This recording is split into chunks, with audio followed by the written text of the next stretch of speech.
राज्य में संगठित गिरोह पर लगाम लगाने को लेकर झारखंड पुलिस कठोर कदम उठाने की रणनीति बनाने में जुट गई है। इसी कड़ी में पुलिस मुख्यालय में हाई लेवल मीटिंग की गई। इस बैठक में राज्य के गृह सचिव अविनाश कुमार, डीजीपी अजय कुमार सिंह समेत सभी जिले के एसपी मौजूद थे। सभी जिलों में एसपी को कार्रवाई का निर्देश दिया गया है।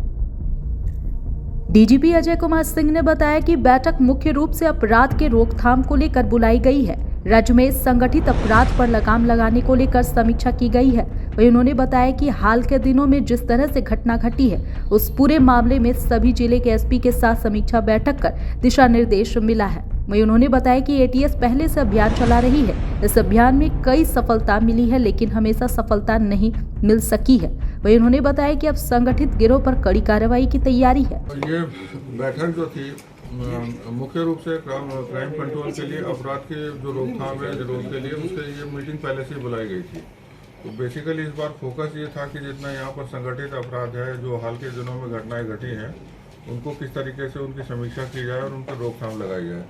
उसी के आलोक में सभी जिलों के आरक्षी अधीक्षक, पुलिस अधीक्षक, सभी जितने डीआईजीज हैं, सभी आईजीज और मुख्यालय के जो भी सीनियर अफसर थे, सबको फिजिकली यहाँ पर बुला करके जो घटनाएं घटी हैं, जो पीछे उसके अंदर गैंग इन्वॉल्व हैं, जो अपराधी इन्वॉल्व हैं, उन सब के बारे में जानकारी ली गई और आगे का कैसे किस तरीके से इनकी रोकथाम की जाएगी, किस तरीके से ये अपराध जो है इनमें कमी है, उसके बारे में समीक्षा और आवश्यक उसके बाद डिसीजंस लिए गए हैं। सर, दुस्साहस दिखाया है अपराधियों ने।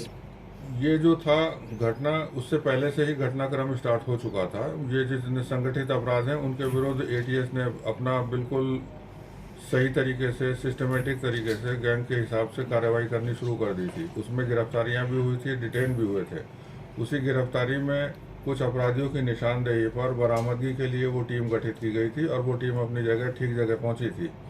वहां पर जाने के बाद जैसा कि होता है किसी भी ऑपरेशन में, चाहे वो आर्मी का ऑपरेशन हो, चाहे हम लोग का पुलिस का ऑपरेशन हो, कुछ ना कुछ कंपोनेंट, हर जगह सफलता 100% नहीं मिलती है। कई बार 1%, 2% असफलता नहीं भी मिलती है, तो उससे सीख करके फिर आगे की कार्रवाई की जाती है।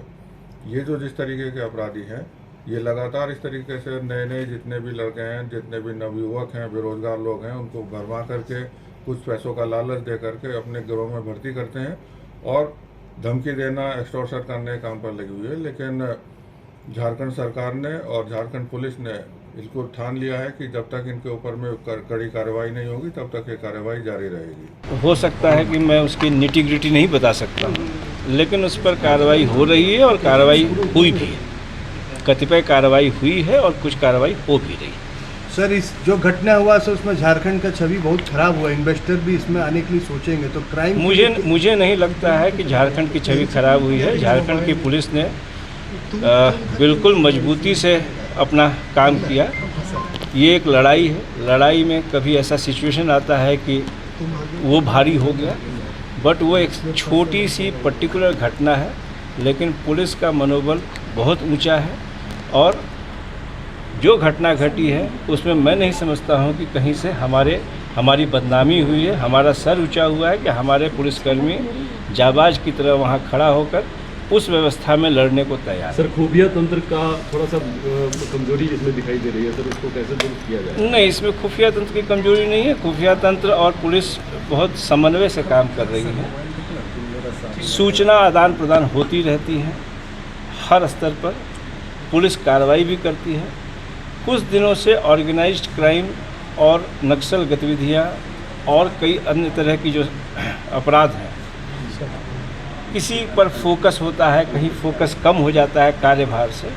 तो अभी सरकार ने, चूँकि ये घटनाएं घटित होने लगी और इसका इम्पैक्ट दिखा, तो सरकार ने निर्णय लिया कि ऑर्गेनाइज्ड क्राइम पर पुलिस पूर्ण रूपेण कार्रवाई करे और स्ट्रांगली उनका दमन करे। लोगों में सुरक्षा की भावना, उनके संपत्ति की रक्षा, उनके सम्मान की रक्षा एक प्राथमिकता है और ये राज्य सरकार की ड्यूटी भी है, प्राइम ड्यूटी है। पुलिस तंत्र इसी व्यवस्था को देखने के लिए, मेंटेन करने के लिए और इम्प्लीमेंट करने के लिए बनाया गया है। ये मीटिंग डीजीपी साहब ने खासकर ऑर्गेनाइज्ड क्राइम जो बीच में सर उठाने की कोशिश कर रहे हैं, उनको किस तरीके से कंट्रोल किया जाए उसको लेकर, और एक सामान्य विधि व्यवस्था और अपराध को कैसे नियंत्रित रखा जाए उसको लेकर डीजीपी साहब ने बैठक बुलाई थी। चूँकि मैं पहली बार इस तंत्र से जुड़ा हूँ, अभी मेरे लिए नया था, तो मैंने भी उनसे रूबरू होकर राज्य सरकार की जो प्राथमिकताएं हैं उससे सभी एसपीज़ को एंड पुलिस मुख्यालय को अवगत कराया है। जो ऑर्गेनाइज्ड क्राइम है वो इलीगल माइनिंग हो, नारकोटिक्स हो या एक्सटॉर्शन हो या आर्थिक अपराध हो या किसी भी तरीके से जो जनता के बीच में असुरक्षा की भावना पैदा करता है, उसको सरकार सख्ती से निपटेगी और इसके लिए आवश्यक चर्चा की गई और आवश्यक रणनीति तैयार की गई। सर, कोई स्पेसिफिक इंस्ट्रक्शन जो आपकी तरफ से दी गई हो?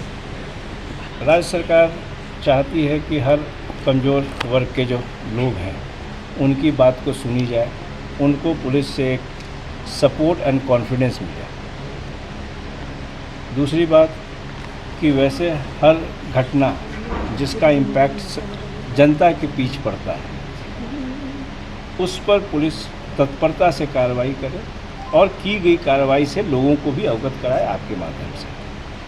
क्योंकि एक घटना कहीं घटित हो भी सकती है, वो विकृत मानसिकता भी हो सकती है, वो कोई एक पर्टिकुलर सिचुएशनल हो सकती है, लेकिन अगर वैसी कोई भी घटना है जिसका इम्पैक्ट लोगों पे पड़ता है, वह घटना निश्चित रूप से रोकी जानी चाहिए और उस पर नियंत्रण करना चाहिए और वैसे अपराधियों पर जितनी जल्दी कार्रवाई कर उनको जेल के पीछे भेजना चाहिए।